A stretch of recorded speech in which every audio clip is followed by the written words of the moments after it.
독일의 역사학자 랑케는 근대 역사학의 아버지라고 불립니다. 어느 날 산책하던 중에 길가에 주저앉아 울고 있는 소년을 보게 되었습니다. 이야기를 들어보니까 넘어지면서 우유병을 깨뜨렸는데 변상할 돈이 없어서 울고 있었습니다. 마침 지갑을 두고 집을 나섰던 랑케는 내일 이 시간에 이곳에 오면 우유값을 주겠다고 약속했습니다. 그런데 다음 날 왕실로부터 중요한 오찬에 초대받았습니다. 왕의 초대는 거절하기 힘든 매우 영광스러운 기회였지만 왕의 초대보다 소년과의 약속을 지키기로 했습니다. 랑케는 자신에게 주어질 이득보다 어느 어린 소년과의 약속을 더 소중히 여겼습니다. 어제 약속했던 장소로 나가 소년에게 우유값을 지불했습니다. 이처럼 약속을 지킨다는 것은 매우 중요한 행동입니다. 하나님께서는 아브라함에게 고향과 친척과 아버지의 집을 떠나 내가 지시하는 땅으로 가라. 내가 너로 큰 민족을 이루고 내게 복을 주어 내 이름을 창대하게 하리니 너는 복이 될지라고 약속하셨습니다. 아브라함이 약속의 땅을 차지하기 위해서는 하나님의 말씀을 믿고 떠나야만 했습니다. 이처럼 하나님의 말씀에 순종하느냐 아니면 불순종하느냐에 따라서 축복과 저주가 결정됩니다. 신명기 7장 9절에서는 이렇게 말씀하고 있습니다. 그런즉 너희는 알라 오직 내 하나님 여호와는 하나님이시요 신실하신 하나님이시라. 그를 사랑하고 그의 계명을 지키는 자에게는 천대까지 그의 언약을 이행하시며 인애를 베푸시느니라. 하나님께서는 약속하신 것을 반드시 이행하시는 신실하신 분이십니다. 약속대로 독생자를 이 땅에 보내셨고 십자가에 내어주심으로 우리를 구원하셨습니다. 약속을 파기하는 것은 하나님이 아니라 언제나 사람입니다. 사람은 누구나 행복을 추구하며 살아갑니다. 그렇다면 행복의 원천은 과연 어디에 있을까요? 행복은 환경에 있는 것이 아니라 하나님의 말씀에 대한 순종으로부터 나옵니다. 따라서 하나님의 약속은 마치 축복의 씨앗, 기족의 씨앗과 같습니다. 우리는 그 축복의 씨앗을 볼 수 있는 믿음의 눈을 열어야 합니다. 하나님의 약속을 받는 것이 중요한 이유는 무엇일까요? 사람의 약속보다 믿고 의지할 만하기 때문일까요? 아니면 그런 대로 편안한 마음으로 살아갈 수 있기 때문일까요? 하나님께서는 약속하신 것을 반드시 이행하시는 분이시기 때문입니다. 민수기 23장 19절에서는 이렇게 말씀합니다. 하나님은 사람이 아니시니 거짓말을 하지 않으시고 인생이 아니시니 후회가 없으시도다. 어찌 그 말씀하신 바를 행하지 않으시며 하신 말씀을 실행하지 않으시랴. 사람은 무엇인가를 이행하고 싶어도 힘과 능력이 부족하기 때문에 후회할 때가 더 많습니다. 그러나 전능하신 하나님께서는 그분 앞에는 불가능이 없을 뿐만 아니라 잘못된 판단을 내리거나 약속을 취소하시는 분도 아닙니다. 오히려 모든 것을 그분의 의도대로 완전히 이루시는 분이십니다. 그러므로 여러분들의 삶을 스스로 주장하지 말고 하나님의 뜻에 온전히 맡기십시오. 하나님의 뜻과 하나님의 능력에 맡기는 순간 아쉬움과 후회는 내게서 떠나가고 은총과 축복이 임합니다. 성경에서 만나는 믿음의 선진들을 보면 인물이 남다르거나 능력이 탁월한 그런 분들이 아니었습니다.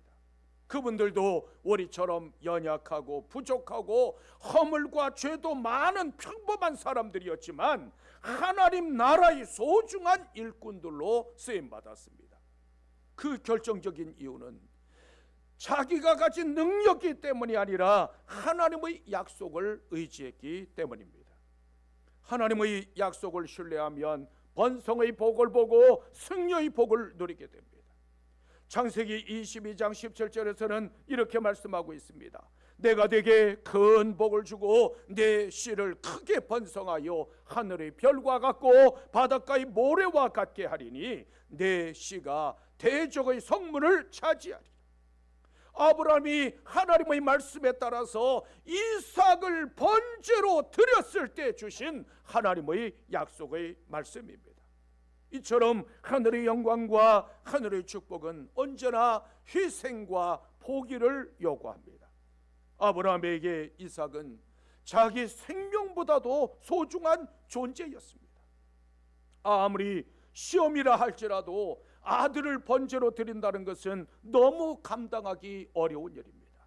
그러나 아브라함은 하나님께서 능히 이삭을 죽은 자 가운데서 다시 살리실 줄로 생각하고 순종했습니다.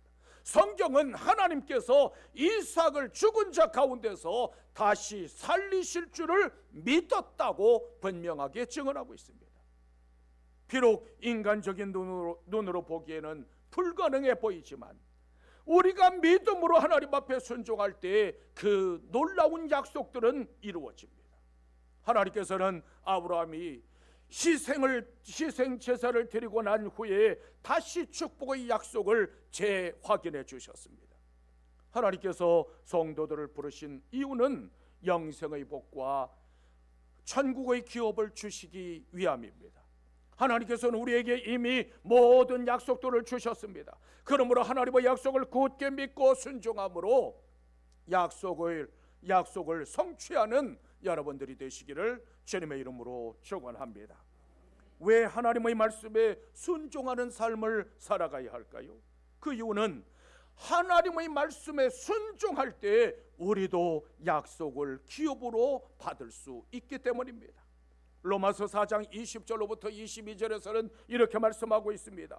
믿음이 없어 하나님의 약속을 의심하지 않고 믿음으로 견고하여져서 하나님께 영광을 돌리며 약속하신 그것을 또한 능히 이루실 줄을 확신하였으니 그러므로 그것이 그에게 의로 여겨졌느니라. 최악의 상황에서도 하나님을 향한 견고한 믿음이 하나님을 영화롭게 하는 방편이 되었다는 말씀입니다. 아브라함은 가나안 땅을 주시겠다는 약속을 받았지만 아직까지 땅 한 평을 받지 못했습니다. 더구나 자손을 하늘의 별처럼 바닷가의 모래처럼 셀 수 없이 많이 주신다고 약속을 받았지만 아직 아들 하나가 없습니다. 무엇인가 잘못되어도 한참 잘못된 것 아닐까요? 처음부터 이루어질 수 없었던 것이 아니냐고 얼마든지 의심할 수 있는 상황이었습니다. 아무리 믿음의 조상이라 할지라도 연약한 인간이었기에 현실과 하나님의 약속 사이에서 얼마든지 흔들릴 수밖에 없는 상황이었습니다. 그러나 아브라함은 그와 같은 최악의 상황 속에서도 현실을 바라보지 않고 온전히 하나님의 약속을 바라보았습니다. 더구나 상황과 관계없이 하나님께서 약속하신 것을 능히 이루실 줄을 믿었다고 성경은 말씀하고 있습니다. 이것이 아브라함이 가졌던 믿음의 진수요 또한 우리가 본받아야 할 믿음이기도 합니다. 베드로전서 1장 7절에서 이렇게 말씀하고 있습니다. 너희 믿음의 확실함은 불로 연단하여도 없어질 금보다 더 귀하여 예수 그리스도께서 나타나실 때에 칭찬과 영광과 존귀를 얻게 할 것이리라. 성경은 우리의 믿음을 가리켜 금보다 더 귀하다고 말씀하고 있습니다. 우리가 시련을 이길 수 있는 방법은 현재의 상황이 아니라 하나님의 약속에 대한 견고한 믿음입니다. 사람은 누구나 자신의 모습을 정확하게 바라보면 절망할 수밖에 없습니다. 그러나 비록 바랄 수 없는 중이라도 하나님을 믿고 그분을 의지하면 믿음대로 이루어 주십니다. 하나님께서는 우리에게 축복의 약속을 주셨지만 믿고 순종해야만 구원도 받고 축복을 받을 수 있습니다. 우리 주님의 인생은 하나님 아버지의 뜻에 온전히 순종하는 인생이었습니다. 그분은 죽기까지 순종하셨습니다. 그러므로 하나님의 말씀이 이성적으로 납득하기 어려운 명령이라 할지라도 온전히 순종할 수 있는 여러분들이 되십시오. 철저한 순종으로 하나님께서 약속하신 축복을 넘치도록 받아 누릴 수 있는 여러분들이 되시기를 주님의 이름으로 축원합니다. 어떻게 하면 하나님의 약속을 쟁취할 수 있을까요? 먼저 안주하지 말고 앞으로 나아가야 합니다. 본문 6절에서는 이렇게 말씀하고 있습니다. 우리 하나님 여호와께서 호렙산에서 우리에게 말씀하여 이르시기를 너희가 이 산에 거주한 지 오래니라. 하나님께서 너희가 이 산에 거주한 지 오래니 방향을 돌려 진행하라고 말씀하고 있습니다. 이 산은 호렙산을 가리키는데 이스라엘 역사에서 매우 중요한 의미를 가진 산입니다. 이스라엘 백성들은 그 호렙산에서 하나님께서 친히 강림하시는 것을 목격했을 뿐만 아니라 그들을 향하여 울려오는 하나님의 음성을 들었습니다. 아울러 모세를 통해 대대로 지켜야 할 율법을 받았을 뿐만 아니라 하나님과 언약을 체결한 곳이 바로 그 산이었습니다. 어쩌면 이스라엘 백성들은 그곳에 계속해서 머물러 있기를 원했을는지 모릅니다. 하지만 하나님께서는 그곳을 떠나 약속의 땅을 향해 진군하라고 말씀하십니다. 왜냐하면 그곳은 이스라엘 백성들의 최종적인 목적지가 아니라 중간 기착지였기 때문입니다. 그들의 최종 목적지는 젖과 꿀이 흐르는 약속의 땅 가나안이었습니다. 가나안은 하나님의 약속과 축복이 있는 땅이자 눈물겨운 땅이기도 했습니다.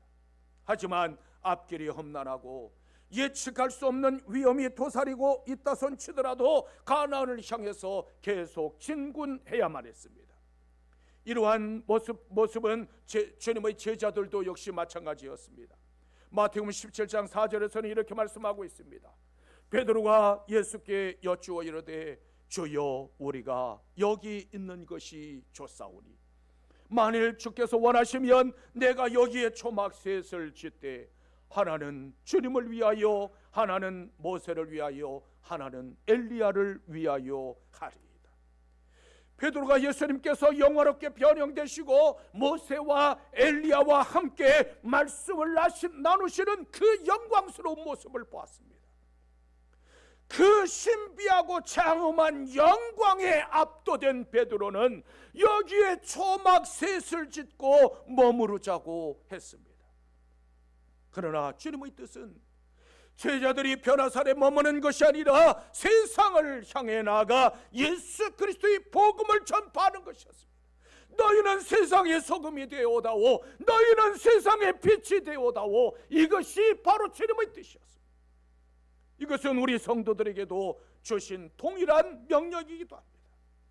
따라서 영적 가나안인 하나님의 도성에 들어가기까지 여기가 좋다고 머무르고 주저앉아서는 안 됩니다. 이 세상은 성도들의 기착지가 아니라 잠시 머물다 가는 중간 기착지입니다. 태양을 항해하는 선장은 목적지에 이르기까지 여러 차례 풍랑과 싸워야만 합니다. 선장이 풍랑을 무서워하거나 아니면 안전한 곳만 찾아서 운행한다면 결코 목적지에 도달할 수 없습니다. 이스라엘 백성들의 목표가 가나안 땅이었듯이 성도들의 목표는 하나님의 도성입니다. 성도들도 연약하고 부족하기 때문에 현실에 안주하고 싶은 마음이 드는 것은 어쩌면 당연한 일입니다. 하지만 이 세상과 타협하고 현실과 타협하는 그 순간 하나님의 도성은 멀어집니다. 하나님의 계획과 목적을 알고도 따르지 않는다면 영혼 없는 몸과 행함 없는 믿음과 같습니다. 따라서 말씀을 힘입어 안주의 자리에 머물지 말고 하나님의 도성을 향해 앞으로 진군할 수 있는 여러분들이 되십시오. 우리 믿음의 길은 형통하고 평탄한 꽃길이 아니라 치열한 영적 전쟁 마당입니다.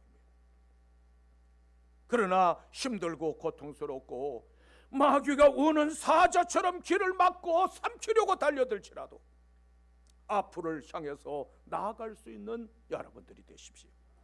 하나님께서 가르치는 하나님의 도성을 향해 진군함으로 그 땅을 차지하는 여러분들이 되시기를 주님의 이름으로 축원합니다. 또한 삶의 방향과 목적을 분명히 해야만 합니다. 본문 7절에서는 이렇게 말씀하고 있습니다. 방향을 돌려 행진하여 아모리 족속의 산지로 가고 그 근방 곳곳으로 가고 아라바와 산지와 평지와 네겝과 해변과 가나안 족속의 땅과 레바논과 큰 강 유브라데까지 가라. 방향을 돌렸다는 말은 방향을 바꾼다는 의미가 있지만 얼굴을 향하다 앙망한다는 뜻도 있습니다. 지금까지 내가 바라보던 신의 산업으로부터 이제는 얼굴을 돌려 약속의 땅 가나안 땅을 바라보라는 말씀입니다. 그뿐만 아니라 죄악된 세상에서 이제는 얼굴을 돌려 하나님을 향해 바라보라는 말씀이기도 합니다. 따라서 방향을 돌려 행진하라는 이 말씀은 삶의 방향과 목적을 분명히 하라는 뜻입니다. 이제까지는 내가 신의 산을 바라보고 살았다면 이제는 하나님께서 약속하신 약속의 땅을 차지하라고 하는 말씀입니다. 이처럼 하나님께서는 자신의 백성들에게 삶의 분명한 방향을 지시해 주십니다. 성도는 하나님께서 제시하시는 삶의 방향을 따라 살아갈 때 가장 안전하고 평안하게 목적지에 도달할 수 있습니다.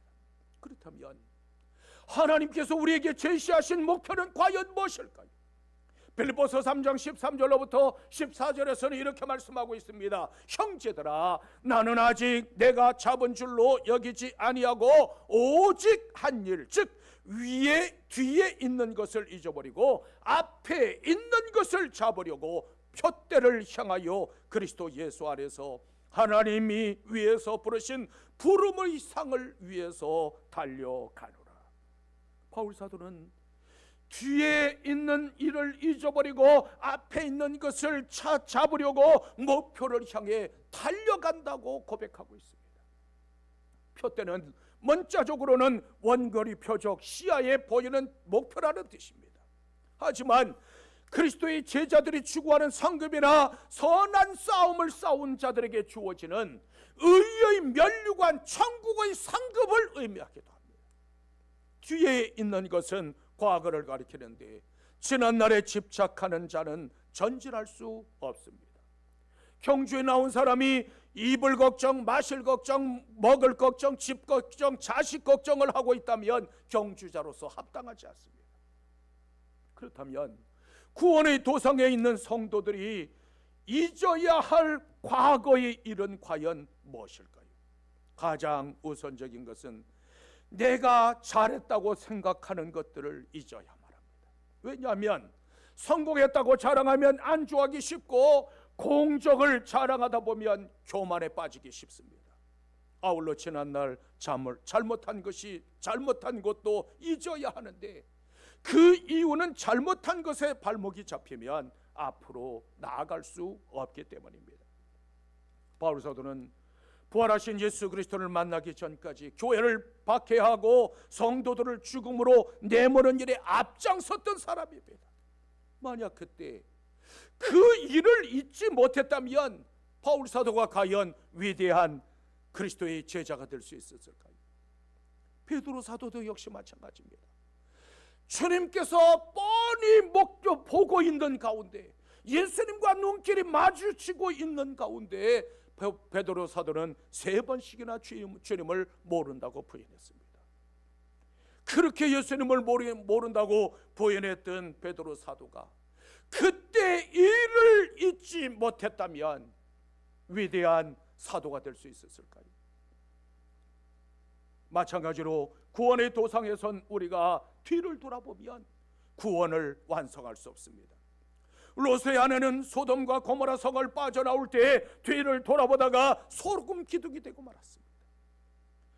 출애굽 1세대들은 애굽에서 먹고 마셨던 부추와 말과 파와 같은 것을 돌아보다가 여호수아와 갈렙을 제외하고 모두 광야에서 죽고 말았습니다. 누가복음 9장 62절에서는 이렇게 말씀하고 있습니다. 예수께서 이르시되 손에 쟁기를 잡고 뒤를 돌아보는 자는 하나님의 나라에 합당하지 아니하시니라. 예수 그리스도가 제자가 되려면 세상 것들에 대한 집착을 버려야만 합니다. 한 번 흘러간 물은 다시 되돌이킬 수 없습니다. 그러므로 남은 구원을 이루기 위해 오직 예수 그리스도만 바라보고 전진하고 또 전진할 수 있는 여러분들이 되십시오. 하나님께서 지시하신 삶의 방향과 삶의 목표를 버리면 우리에게 기다리고 있는 것은 오직 파멸뿐입니다. 그러므로 좌로나 우로나 치우치지 말고 오직 예수 그리스도라는 표대만 바라보며 달려나갈 수 있는 여러분들이 되시기를 주님의 이름으로 축원합니다. 또한 약속하신 것을 믿음으로 쟁취해야만 합니다. 본문 8절에서는 이렇게 말씀하고 있습니다.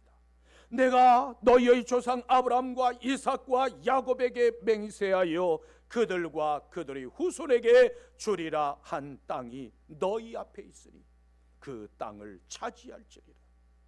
맹세했다는 말은 스스로 가나안 땅을 주시기로 하나님께서 약속하셨다는 뜻입니다. 또한 너희 앞에 있다는 것은 그 약속의 성취가 임박했다는 뜻입니다. 하나님께서는 한번 약속하신 말씀을 정하신 때가 되면 반드시 이루시는 분이십니다. 하나님께서는 이미 가나안 땅을 예비해 놓으시고 그들을 초대하셨기 때문에 믿음으로 들어가서 그 약속의 땅을 차지하기만 하면 되었습니다. 그런데 마귀는 우리의 귀 밑에 대고 그것은 불가능한 일이야, 그것은 절대로 안 돼. 그러나 실현 가능성이 없다는 마귀의 말에 속지 마십시오. 마가복음 9장 23절에서는 이렇게 말씀하고 있습니다. 예수께서 이르시되 할 수 있거든이 무슨 말이냐, 믿는 자에게는 능히 하지 못할 일이 없느니라. 주님의 말씀에는 당장 내 눈앞에 보이지 않아도 만약이 없습니다. 약속하신 말씀을 믿고 나아갈 때 하나님의 약속은 반드시 이루어집니다. 하나님께서는 친히 예비하신 것들을 내 믿음을 통해서 드러내십니다.